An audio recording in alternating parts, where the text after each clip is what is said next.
韩室内，蓝曦臣正在和蓝忘机说起最近某处邪祟，见蓝忘机心不在焉，又笑道：“还在和无限闹脾气，太顽皮。”蓝忘机皱着眉道，心里却在盘算：3天了，今日要不要哄哄魏无羡？泽武君、韩光君，魏公子带着锦衣跑了。蓝曦臣笑容裂了：“带着谁？我徒弟，刚叫回来没有2天就跑了。”蓝曦臣道：“还不快去追！”门生咽了咽口水：“追不上啊！我们一追，死追就和子珍拦着我们哭，我们也不敢。”蓝曦臣看着自家弟弟越来越黑的脸，摇摇头，叹息一声：“忘机，无限体弱，不能责罚。忘机不会罚他的。”蓝忘机找了许久，也没有看见魏无羡。直到第2天，夷陵老祖带娃跑了，韩光君把自己夫人气走了，修真界议论纷纷。魏无羡原本在吃茶，被这一句吓了一抖，乖乖，他就想下来买酒吃个饭，再带锦衣逛逛就回去。谁知一看过了宵禁，就准备住一晚再走。魏无羡思量片刻，回去估计会被蓝忘机罚死，不回去吧？对，先跑几天，等蓝忘机消气再说。魏无羡抄起锦衣就跑，后脚蓝忘机便到了，空气中还有几丝檀香。蓝忘机蹙着眉，继续去了魏无羡常去的几家店。锦衣道：“魏前辈，我们去哪里玩？”魏无羡笑道：“哼，你还有心情玩？回去我俩会被罚死。”魏前辈，你别叫我，我也自身难保啊。不是，魏前辈，你叫我也没用，我都不敢回去了。谁传的话？哦吼，这下有家回不去，也不能遇见，要不我俩一起流浪去，不尽事吧？不是，韩光君在你后面啊。魏无羡缓缓转过头，便看见脸上比以往还要带上几分寒气的蓝忘机正死死盯着他。魏无羡道：“好巧，韩光君，你来夜猎啊？”不巧。蓝忘机深吸一口气，一字一顿，颇有些恶狠狠的道：“我来找你。”早上，蓝忘机伸手展开一封信件，扫了一眼后提笔回复，须臾内室传来一阵低语。蓝忘机停下笔，侧耳听了听，起身回了内室。想来是这人睡觉不老实，把自己缠住了。蓝忘机伸手轻轻替他整理好被子，看了半晌，起身往外走了。魏无羡醒来的时候，感觉整个人都软绵绵，使不上劲。欲哭无泪就不该心软。前几日被蓝忘机带回来，这人委委屈屈一道歉，魏无羡立马心软得一塌糊涂。醒了？没有。怀桑来找你了。啊？不是说过几日思追有假再回去吗？晴姐要给他扎针，他跑了，不知怎么闹的，针扎到了赤峰尊的身上，他如今已经在路上了。魏无羡暗暗乍舌，聂怀桑跑慢点，就小命不保了吧？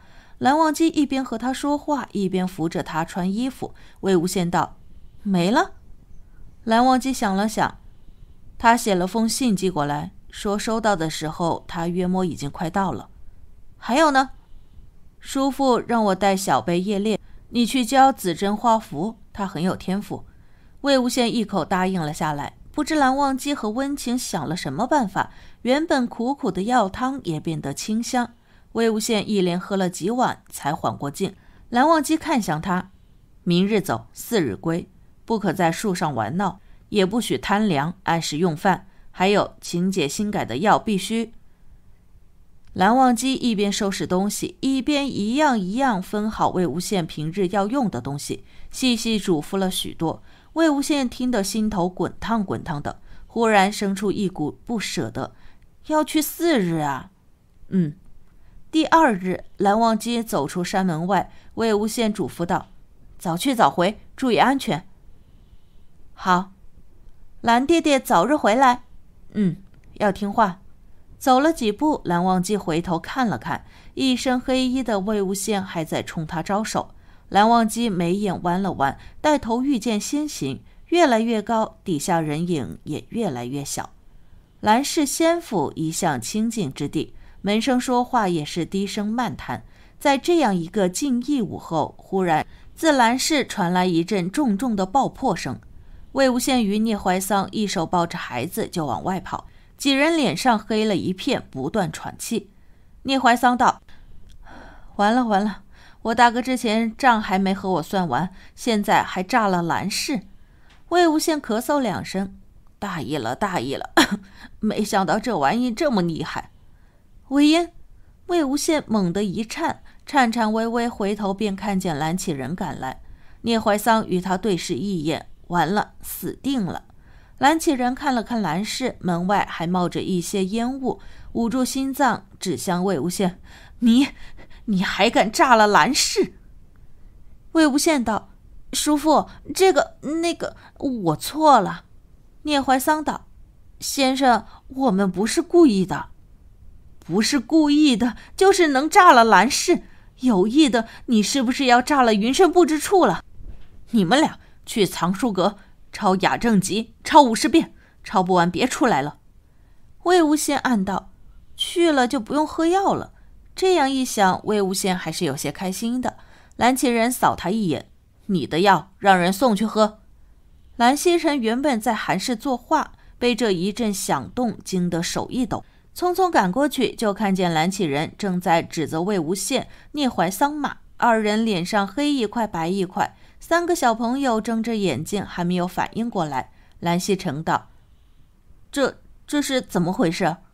蓝启仁气不打一处来：兰室被他们炸了。魏无羡道：我是想教子珍画几个小符，结果一时兴起改了几笔，没收住就……蓝启仁瞪了他一眼：曦臣，去告诉准备来听学的几家，延迟开学，组织人手修理兰室。是。立刻滚去禁闭，抄不完不许出来，不许代抄。藏书阁里，魏无羡、聂怀桑抄得昏天黑地，时不时偷摸出几坛酒打牙祭。聂怀桑捏着笔哀嚎：我俩都多大了还被罚，当初求学也没有被罚得那么狠。魏无羡道：鬼知道那玩意威力那么大。聂怀桑道：听说金子轩差点没气死，好不容易把他家孩子送来启蒙，还被推迟了。魏无羡道：我跟他说不是故意的，你猜他信不信？我猜他会和你打起来。二人默契点了点头，继续奋笔疾书。韩室内，蓝曦臣与蓝忘机坐在一起，蓝启仁正在细数魏无羡犯的错。蓝忘机听得一句炸了兰室，顿时眉头一跳。蓝曦臣安慰道：无羡没受伤，也没有被罚，只是和怀桑一起关禁闭了。蓝启仁翻了翻白眼，自家二侄儿出门还不忘记给他说一声魏无羡在吃药，罚不能罚得太狠，有什么他回来了再教魏无羡。叔父恕罪，魏婴顽皮。蓝启仁捋了捋胡子，顺了顺气才道：去接他们出来吧。是，叔父。